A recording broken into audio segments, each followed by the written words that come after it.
Here is a schematic of the model that we are deriving. We have two groups, S and I, and there will be transitions, and this is really, there are basically two types of processes going on here that we are taking into account into these equations. The processes that involve these arrows, these are called demographic processes. Demographic because these processes are denoting birth of individuals and death of individuals. Okay, so demographic processes, they take into account standard processes for the total population. Okay, and the other type of processes that is going on here is what's going on in this arrow and also what goes on this other arrow. Okay, those are the so-called epidemic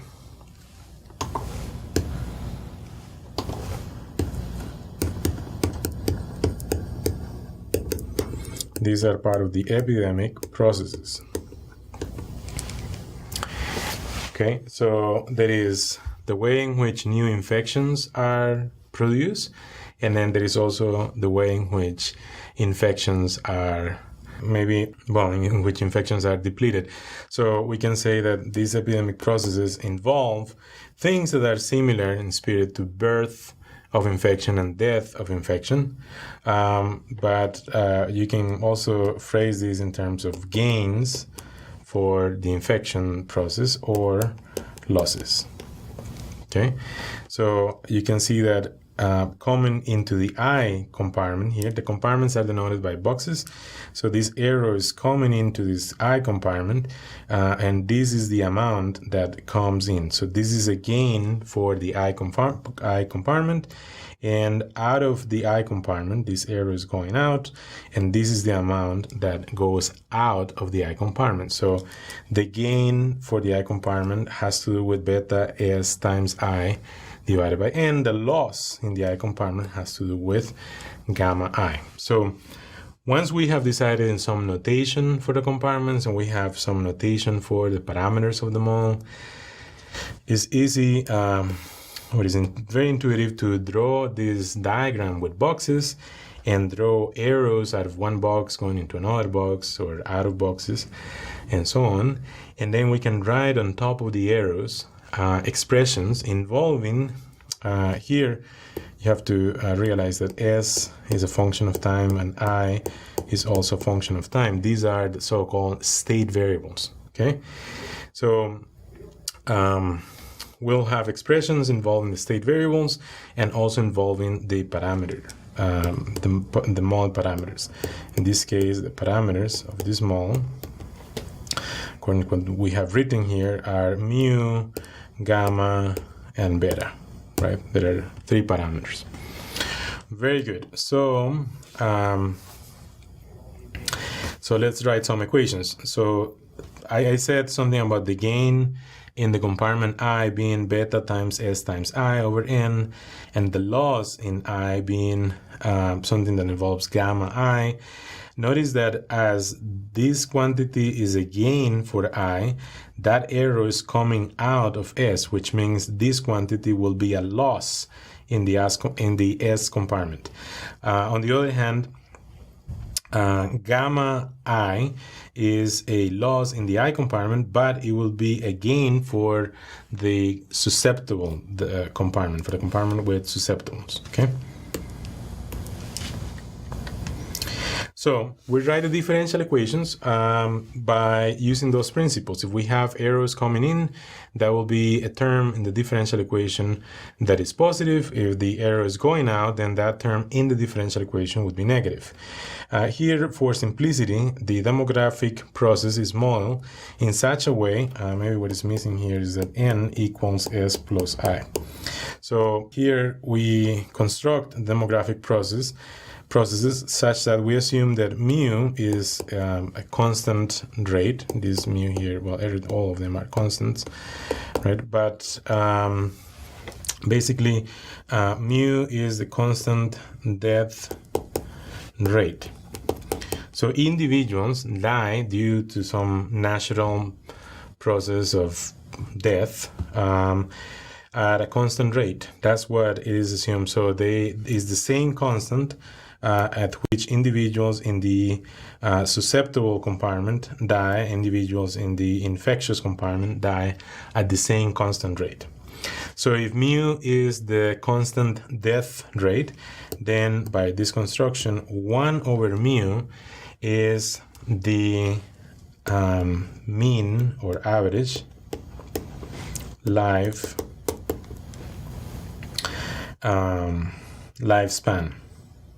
Maybe I can't fit that here, lifespan, right? That means that this is the average number of time units an individual is alive in this population, okay? In some populations, in general, in terms of them, something that has nothing to do with dying due to specific causes of infections, but in some populations, dying due to natural causes means that sometimes this mean life expectancy could be in some populations approximately 70 years. 70 or 75. In some populations is the average. The average amount of time an individual remains alive in a population. In some countries could be 70, in some countries could be 80, right? So between 70 and 80. So that's to give you some perspective, okay? So then this construction involves, we have a term going into the S and to the susceptible compartment, right?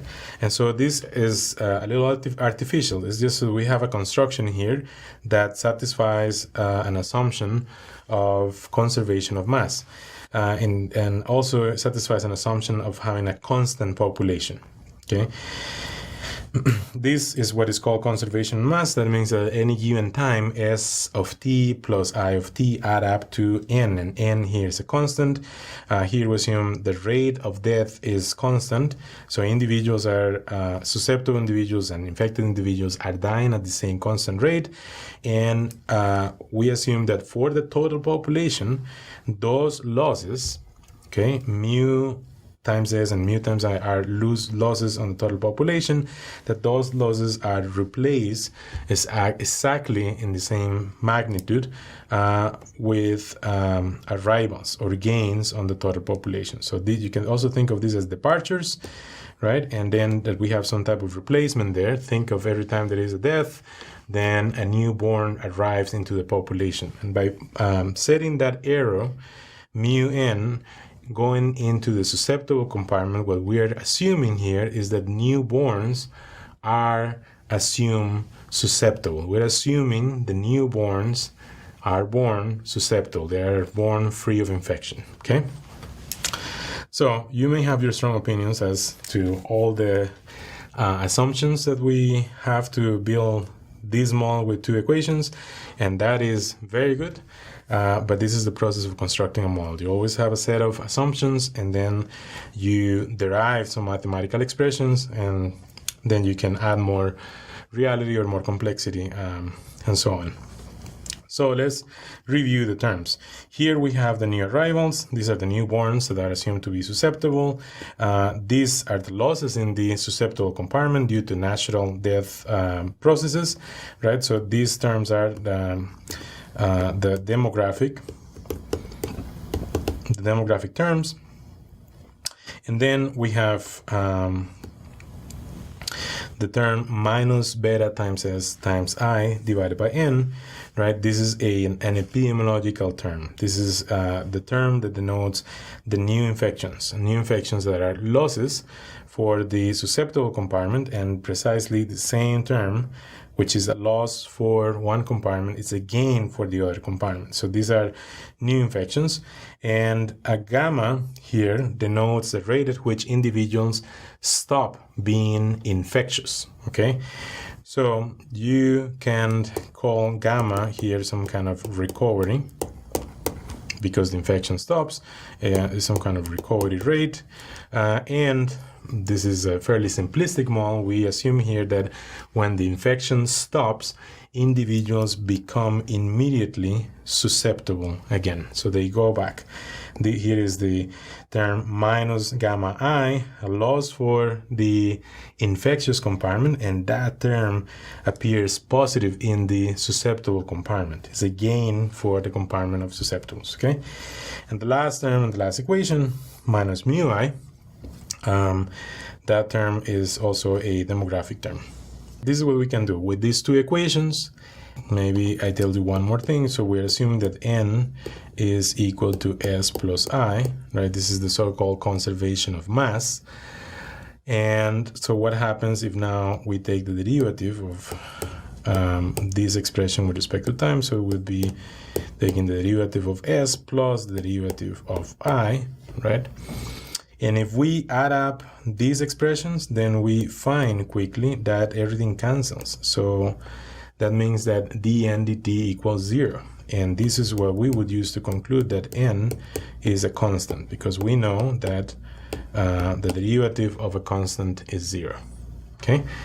So population, this is a way of verifying that our construction is consistent with having a population that has constant size. At any given time point, the size of that population remains equal to n, which is a constant.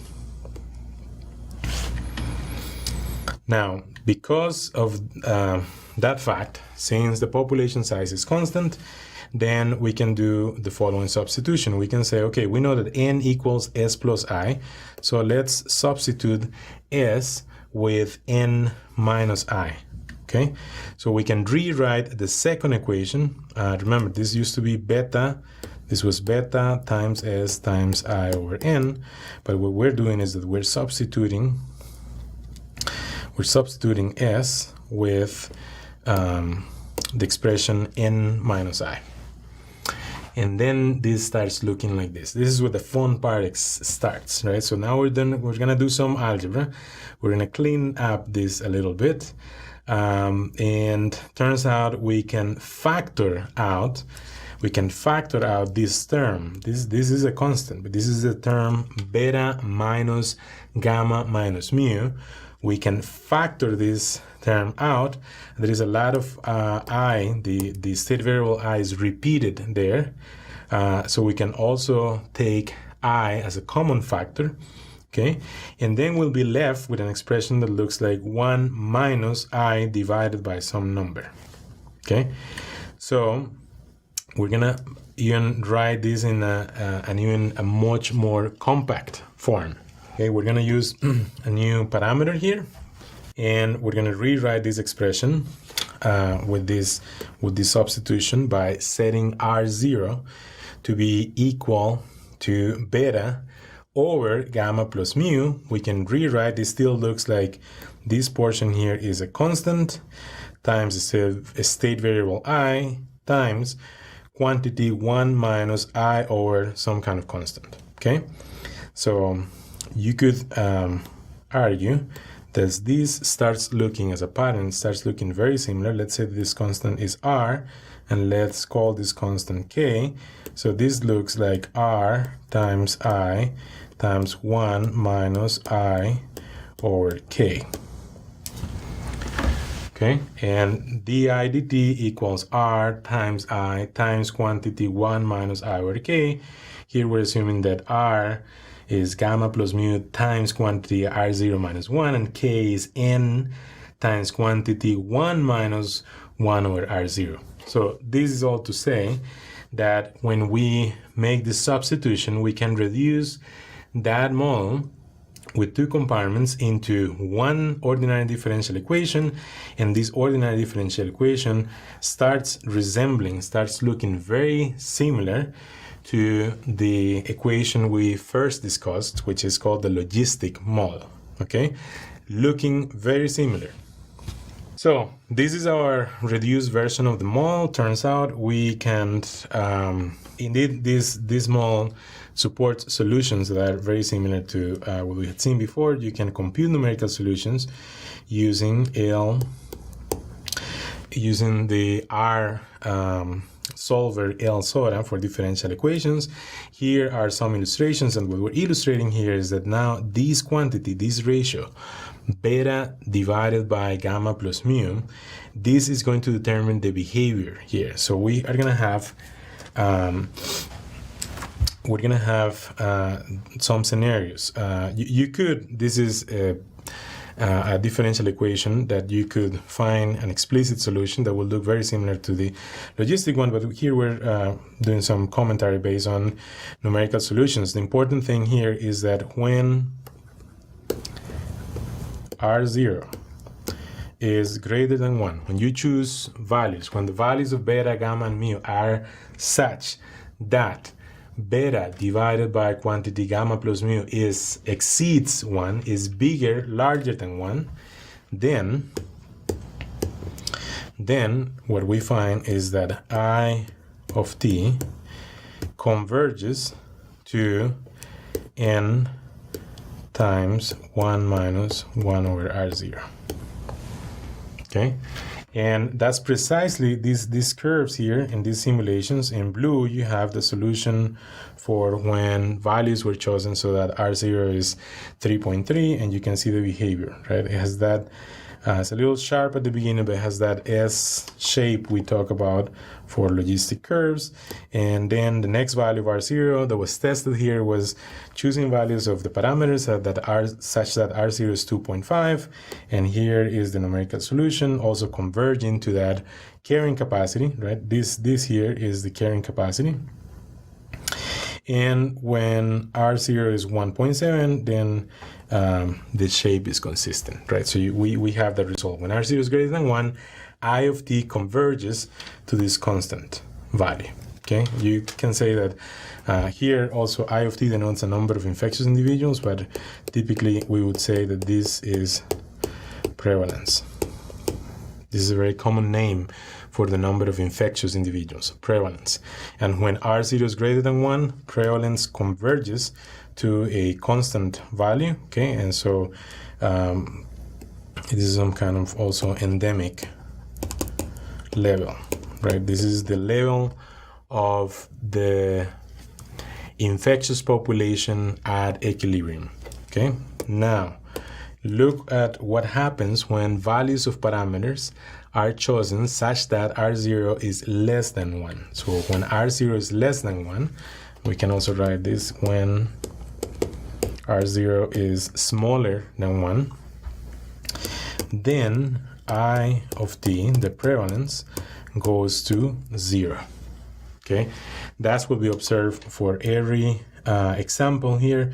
Values of parameters were chosen such that R0 is half, is 0.5, R0 is almost a third, 0.3, and then R0 is 0.2. And in all these illustrations, we can see that I of t converges to 0. This is basically extinction. Is extinction of infection. Okay, so there are two scenarios, and those scenarios are determined by the values of this quantity around 1, whether they are below 1 or they are above 1. If they are above 1, the infection settles at an endemic level, positive equilibrium level. And if they are below 1, the infection goes to 0. This is one of those scenarios that we call extinction.